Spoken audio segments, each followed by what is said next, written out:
You, Karakuri episode 18. She finally smiled, right? And I feel that the pup or the machines didn't get the memo that she smiled. Because they kept slaughtering and sentencing people and so on. Yeah, well, of course, Francine is still there, right? So, but also kind of the weird thing with a little bit, it makes it kind of weird how the machines are working, the automata. I think they're kind of connected to her, right? But they didn't know she was a gun, I guess.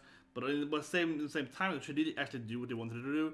But because they didn't see it, would it be kind of the same thing to them? Because she doesn't say much for seeing a fan to them regardless. So would they know she's spied? Or are they just crazy and evil, right? It's kind of weird. The movies are kind of weird.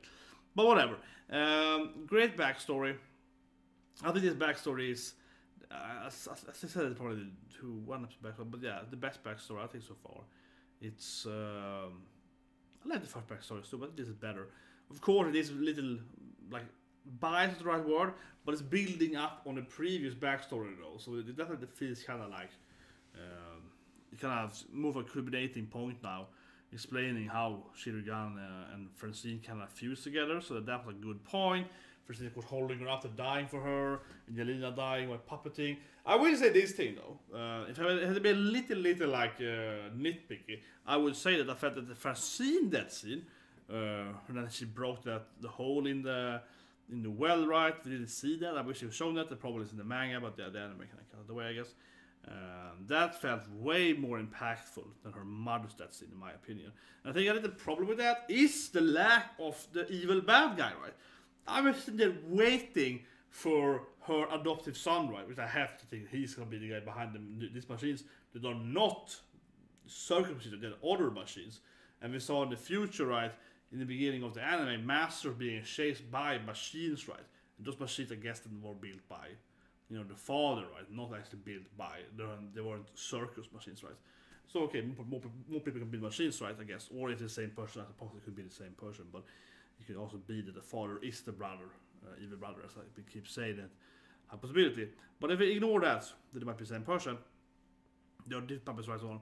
But I think that thing kind of diminished her death a little bit there, because it's like, it feels like they are getting killed off, right?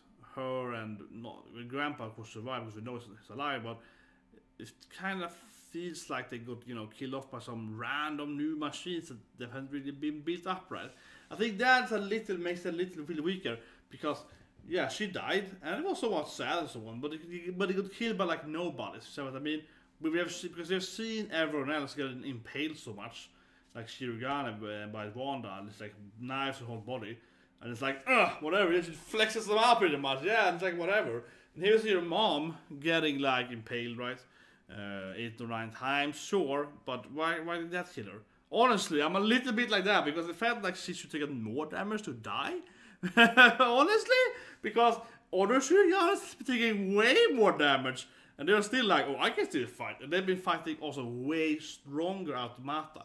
At least that's how it kind of comes off to me, at least, where at the circus battle, they kind of felt, you know, these were the best of them, and then they fought, of course, the 4 great, yeah, like they fought the other ones that was like the second highest rank, and then the best highest rank, but yeah. But these girls, they're not fighting like some random new automata, I guess, built by another person, right? With his own, machines, and they are not really hyped up to be strong, or not really anything.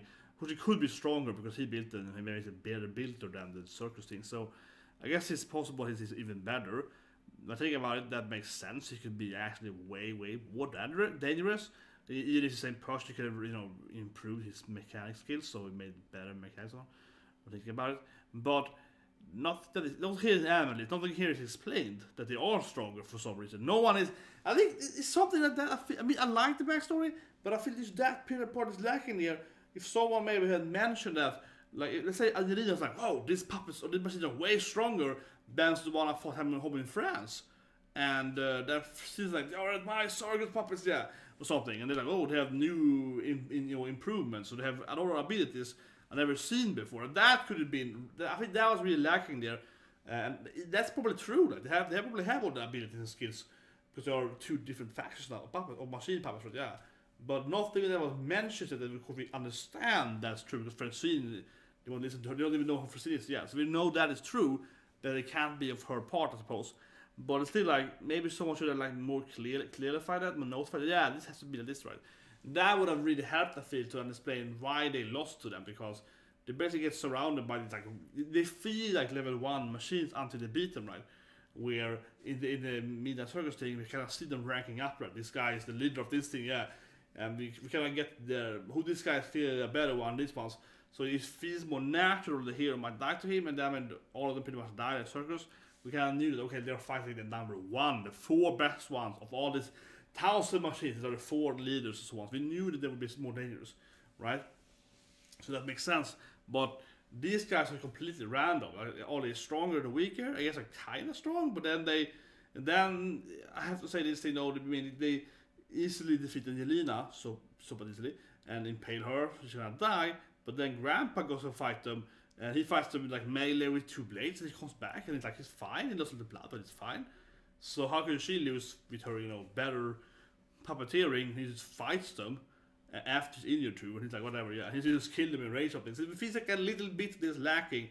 Like they don't feel really imposing. They have this machine team, pretty cool, they're intelligent, but they don't feel like narratively imposing of a guys, right? And they're still better than the older machines we've seen so far, for some reason. So they feel like there's a reason there that I just wish would be explained. And one thing I feel that scene kind of lacked in the Sand story is that we actually finally see the father be like, Angelina, you wouldn't give me the stone? No, I would kill you. It's kind of ridiculous, evil monologue, but still though, I think that would have made it the best episode, because right now, I really like the episode, but I felt that I'm still very confused about it. Why is the father in the episode, right? It was the last episode of 1 minute, and then it's been there yet. It's clearly him doing this thing.